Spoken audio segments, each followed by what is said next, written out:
Ya, persaingan sengit babak kualifikasi di ronde ketiga membuat Sintayong harus cepat mencari amunisi baru grade A. Jika sudah masuk ke ronde 3 ini, jelas levelnya sudah berbeda. Yang dihadapi bukan tim ecek-ecek lagi, mereka sudah masuk 100 besar dunia. Dengan ini Sintayong harus mempersiapkannya semuanya secara maksimal, jika tidak ingin anak asuhannya jadi lumbung gol bagi lawan. Ya, selain memanfaatkan pemain yang ada, Sintayong juga merencanakan untuk mencari kembali pemain-pemain keturunan berdarah Indonesia. Ya, jelas tujuannya pasti negara Belanda lagi, karena di negeri kincir angin ini banyak ribuan keturunan Belanda Indonesia yang menetap di sana sebagai seorang pesepak bola.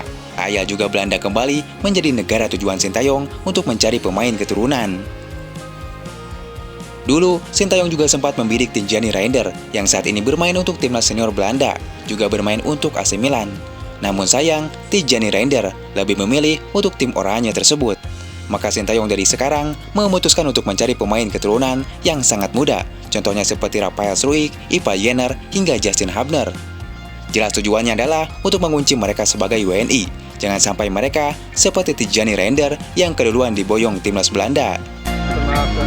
Hopelijk opname meer en bedankt voor jullie support. Ya, Indonesia dan Belanda dalam 1 tahun terakhir ini seperti memang sedang berebutan pemain-pemain grade A. Siapa cepat dia dapat, itulah yang terjadi saat ini. Hal itu juga yang membuat pelatih Belanda Ronald Koeman sedikit was-was dengan hal tersebut.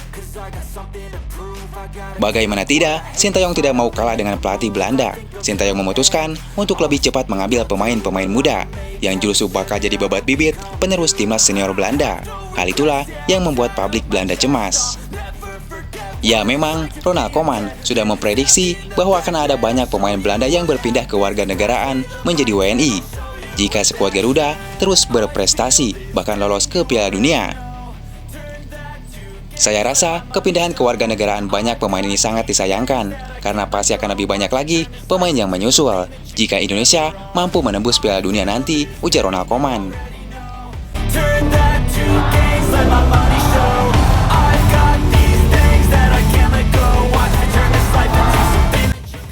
Ya, berikut adalah nama-nama yang dikabarkan akan diincar Sintayong. Pemain-pemain keturunan tersebut tentu akan menjadi amunisi baru untuk bisa menembus Piala Dunia 2026.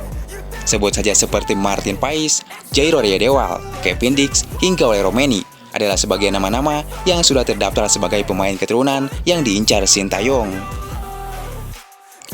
Sintayong pun dengan tegas memberi kode kepada pemain keturunan Indonesia dimanapun berada bahwa dirinya akan kembali mencari pemain keturunan, salah satunya seorang penyerang tajam.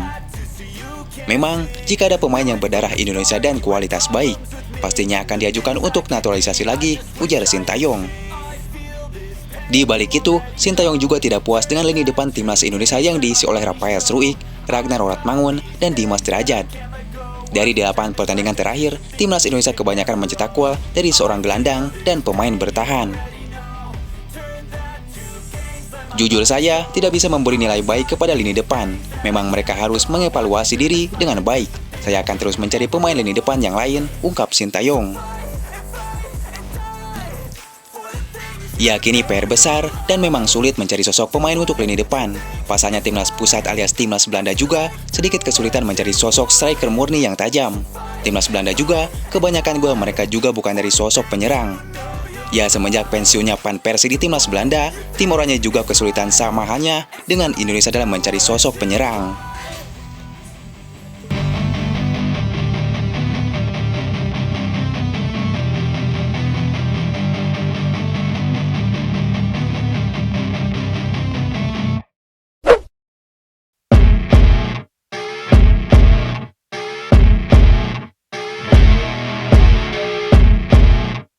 Ya, trending nomor 1 di Asia. Semua terheran-heran dengan Indonesia tiba-tiba menjadi tim menakutkan di wilayah Asia.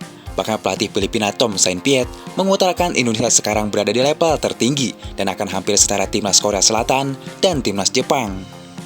But we know that Indonesia is a new powerhouse in Asian football.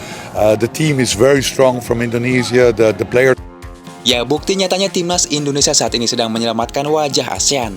Skuad Garuda menggendong Asia Tenggara sebagai satu-satunya wakil ASEAN di putaran ketiga. Bahkan timnas Thailand yang sudah masuk ranking 100 besar dunia tak mampu lolos ke ronde ketiga. Thailand harus memandatkan amanat kepada Indonesia untuk mengangkat nama besar wilayah ASEAN.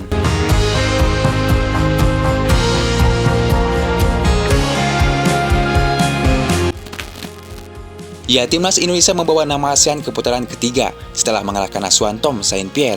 Pasukan Sintayong memukul The Azkal dengan skor 2-0 pada matchday penutup grup F kemarin. Gol-gol tim merah putih di Stadion Gelora Bung Karno terlahir pada masing-masing babak. Tembakan roket Tom Haye melahirkan torehan perdananya bagi timnas membuka skor pada menit ke-32.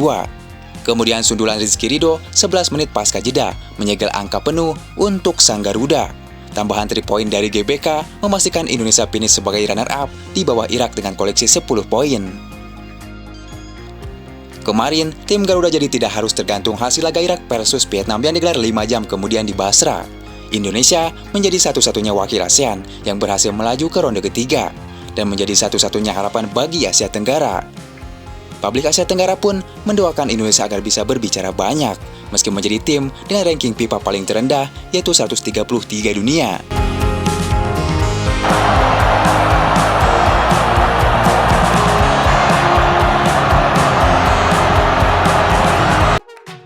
Ia melihat klasemen sendiri, 2 rival regional di grup F, timnas Vietnam dan Filipina berakhir dengan posisi di bawah sang Garuda. Beralih ke grup D, timnas Malaysia tak kuasa memenuhi syarat berat untuk lolos hingga finish di peringkat ketiga. Kemudian, timnas Thailand lebih menyakitkan lantaran cuma gagal menambah 1 gol ketika mengalahkan Singapura 3-1. Hasil itu membuat Thailand batal menyalip Cina ke peringkat 2 karena kalah head-to-head point. Ya, dengan begitu, satu-satunya tim yang bisa bersaing, timnas Indonesia kini menggendong Asia Tenggara sekaligus menjaga tradisi buat mengirim setidaknya 1 tim di putaran ketiga kualifikasi Piala Dunia dalam 3 edisi terakhir. Kali ini timnas Indonesia yang akan menghadapi pesaing level tertinggi di ronde ketiga. Tentu siap-siap, tim Garuda bertemu musuh raksasa dalam drawing putaran ketiga yang akan dilakukan di Kuala Lumpur 27 Juni mendatang. Ya, dalam format terbaru, tahap ini diikuti 18 tim yang disebar ke dalam 3 grup, berisi masing-masing 6 negara. 2 tim teratas berhak lolos langsung ke Piala Dunia 2026. Adapun tim peringkat 3 dan 4 akan diadu kembali dan melanjutkan perjalanan di putaran keempat. Nanti, peluang timnas Indonesia segrup dengan musuh elit semodel Jepang, Korea Selatan, Iran atau Arab Saudi, pastinya peluangnya sangat besar. Drawing ini akan ditentukan berdasar peringkat FIFA terbaru per 20 Juni 2024 nanti. Tentu jangan sampai Indonesia diobok-obok di ronde ketiga. Pasalnya melihat pengalaman Thailand dan Vietnam di ronde ketiga waktu lalu, mereka habis tak berdaya menjadi juru kunci. Lihatlah Thailand pada saat kualifikasi Piala Dunia 2018. Thailand diobok-obok Jepang dan Arab Saudi hingga akhirnya jadi penghuni juru kunci dengan 2 poin. Kemudian Vietnam juga habis tak berkutik di ronde ketiga kualifikasi Piala Dunia 2022. Mereka juga sama diobok-obok Arab Saudi dan timnas Jepang.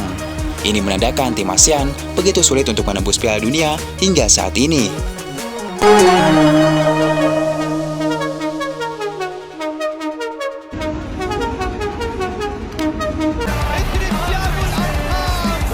Messi, aparece Messi, gol, gol, gol, gol.